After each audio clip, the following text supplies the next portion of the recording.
Rolling action. ലോകത്തുള്ള കോടാനുകോടി അയ്യപ്പ ഭക്തരെ പറ്റിച്ചു എന്ന് മാത്രമല്ല, ശബരിമലയുടെ ഒരു വിധി ഉണ്ടായി എന്നുള്ള കാരണം വെച്ച് സുപ്രീം കോടതിയുടെ എത്രയോ വിധികളെയാണ് നമ്മളിവിടെ തടസ്സപ്പെടുത്തിയിരിക്കുന്നത്. എത്രയോ വിധികളാണ് നടപ്പിലാക്കാതെ. ക്രിസ്ത്യൻ പള്ളികൾക്ക് വേണ്ടിയിട്ട് എത്ര വിധികളാണ് വന്നത്? ഏത് വിധിയാണ് ഇവിടെ ആരാണ് നടപ്പിലാക്കിയത്? അങ്ങനെ ഒന്നും നടപ്പിലാക്കാതിരിക്കുമ്പോൾ കടകംപള്ളി സുരേന്ദ്രൻ കാണിച്ചിരുന്നൊരു ആവേശമുണ്ടല്ലോ, അവിടെ സുപ്രീം കോടതി വിധി വന്ന് സെക്കൻഡുകൾക്കുള്ളിൽ ബൈറ്റ് കൊടുക്കുകയാണ്. ഞങ്ങൾ സ്ത്രീകളെ കയറ്റും, ആവശ്യത്തിനുള്ള സ്ത്രീകളെല്ലാം റെഡിയായിക്കോളൂ എന്നുള്ള രീതിയിലും. അതുപോലെ തന്നെ 200 ഏക്കർ സ്ഥലം, 5 മില്ലിമീറ്റർ സ്ഥലം പോലും, 1 മില്ലിമീറ്റർ സ്ഥലം പോലും ടൈഗർ റിസർവിൽ കിട്ടില്ല എന്നറിഞ്ഞുകൊണ്ട് തന്നെ, ടൈഗർ റിസർവ് എന്ന് പറയുമ്പോൾ കേന്ദ്ര ഗവൺമെന്റ് വിചാരിച്ചാൽ അങ്ങനെ എളുപ്പത്തിൽ കൊടുക്കാൻ കഴിയില്ല. കാരണം ഇന്റർനാഷണൽ ട്രീറ്റിയെ കൊണ്ട് ടൈഗർ റിസർവിൽ അങ്ങനെ സ്ഥലം കൊടുക്കാനൊന്നും പറ്റത്തില്ല.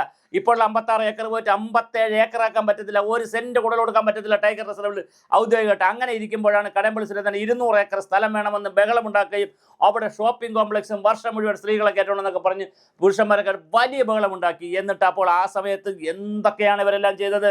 സുധാകരൻ മിനിസ്റ്റർ, ഇപ്പോൾ മിനിസ്റ്റർ അല്ല, അദ്ദേഹം ചെറുതായിട്ട് അപകടം പറ്റി വീട്ടിൽ തെന്നി വീണ് കാല് പൊട്ടി കിടക്കുകയാണ്. അതുകൊണ്ട് അദ്ദേഹത്തെ നമ്മൾ കുറ്റമല്ല. പക്ഷേ അദ്ദേഹമെങ്കിലും നമ്പൂതിരിമാരുടെയും പോറ്റിമാരുടെയും കോണക കൊടുത്തെന്നും അല്ലെങ്കിൽ ചാട്ടി ഇട്ടിട്ടുണ്ടോ എന്നൊക്കെയുള്ള അർത്ഥത്തിൽ വളരെ വികൃതമായി സംസാരിച്ചു, വളരെ മോശമായി സംസാരിച്ചു. അയ്യപ്പനെ വളരെ മോശമാക്കി. ശബരിമല അയ്യപ്പനെ വല്ലാതെ വികൃതമാക്കുന്ന രീതിയിൽ അവർ സംസാരിക്കാവോ, അതൊരു അയ്യപ്പൻ എന്തെങ്കിലും ശക്തി ഉണ്ടോ എന്നൊക്കെ ചോദിച്ചുകൊണ്ട് കടകംപള്ളി വല്ലാതെ നിറഞ്ഞാടുകയായിരുന്നു. അതിൻ്റെ എല്ലാം പരിണത ഫലമാണെന്ന് നമുക്ക് പറഞ്ഞുകൂടാ, കർമ്മഫലമാണെന്ന് ഞാൻ പറയുന്നില്ല. പക്ഷേ നമ്മളിവിടെ ചർച്ച ചെയ്യപ്പെടുന്നത്, നമ്മളിവിടെ ചിന്തിക്കുന്നത്, നമ്മളിവിടെ ആലോചിക്കുന്നത് കടകംപള്ളി സുരേന്ദ്രൻ പെടുമോ എന്നുള്ളതാണ്. ഒരു അദ്ദേഹത്തിന് കിട്ടിയ ഒരു നിവേദനത്തിൽ എഴുതി എന്നുള്ളത് കൊണ്ട് കൺസിഡർ ചെയ്യണമെന്നോ, പിന്നെ ടു ബി കൺസിഡർ എന്നോ, ടു കൺസിഡർ എന്നോ, കൺസിഡർ ചെയ്യണമെന്നോ എന്തെങ്കിലും ഇംഗ്ലീഷിൽ അദ്ദേഹം എഴുതി കൊടുത്തു, അദ്ദേഹത്തിന് അറിയാനുള്ള ഇംഗ്ലീഷിൽ എഴുതി കൊടുത്തു, അല്ലെങ്കിൽ നെസസറി ആക്ഷൻ എന്നൊക്കെ എഴുതി കൊടുത്താൽ പെടില്ല എന്നാണ് നിയമം അറിയാമെന്നുള്ള സെക്രട്ടേറിയറ്റ് ഉള്ളവർ പറഞ്ഞത്. പക്ഷേ അവർക്ക് തെറ്റിപ്പോയ ഒരു കാര്യമുണ്ട്. ഇങ്ങനെ നെസസറി ആക്ഷൻ എന്നോ അല്ലെങ്കിൽ കൺസിഡർ ഫേവറബിളി എന്നൊക്കെ എഴുതിയാൽ മാത്രമല്ല കടകംപള്ളി പെടുന്നത്. കടകംപള്ളി പെടാൻ പോകുന്നത് അങ്ങനെയല്ല.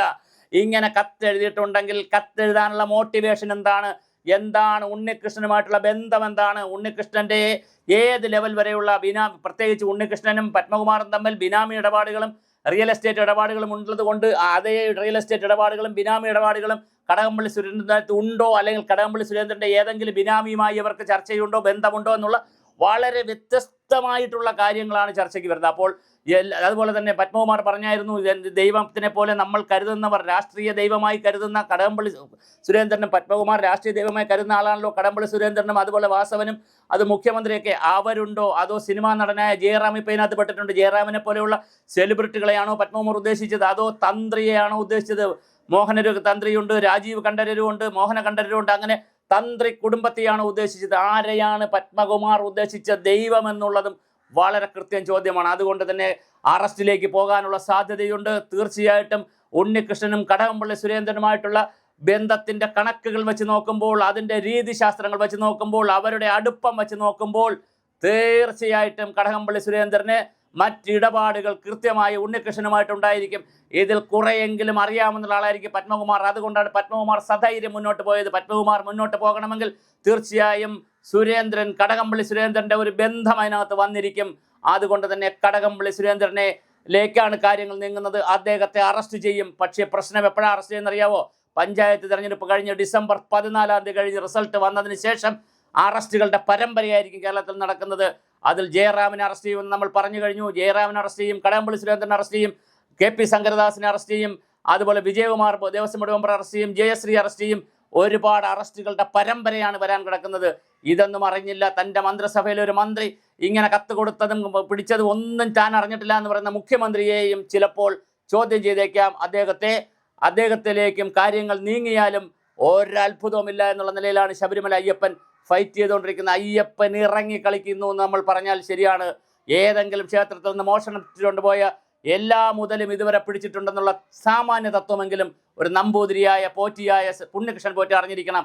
ഏത് അമ്പലത്തിൽ നിന്നോ പള്ളിയിൽ നിന്നോ എത്ര പവനോ, എത്ര സ്വർണമോ, എത്ര കാണിക്കയോ എന്തെങ്കിലും മോഷണം പോയിട്ടുണ്ടെങ്കിൽ അതെല്ലാം പിടിക്കപ്പെട്ടിട്ടുണ്ട്. അപവാദമായി 1-2 കേസുണ്ടെങ്കിലും എല്ലാം പിടിക്കപ്പെട്ടിട്ടുണ്ട്. ക്ഷേത്രത്തിൽ നിന്ന് കൊണ്ടുപോയത് വളരെ ദൂരെ കൊണ്ടുപോകാൻ കഴിയുകയില്ല എന്നുള്ളതാണ് ചരിത്രം. അത് വിശ്വാസത്തിൻ്റെ പ്രശ്നമോ ഇനി ആരെങ്കിലും ദൈവം ഇറങ്ങി കളിക്കുന്ന അതൊന്നും എനിക്കറിയത്തില്ല. പക്ഷേ എന്തായാലും പെട്ടു. കടകംപള്ളി സുരേന്ദ്രൻ അറസ്റ്റിലേക്ക് പോകാനുള്ള എല്ലാ സാധ്യതകളുമാണ് നമ്മുടെ മുന്നിൽ തെളിഞ്ഞു വന്നിരിക്കുന്നത്.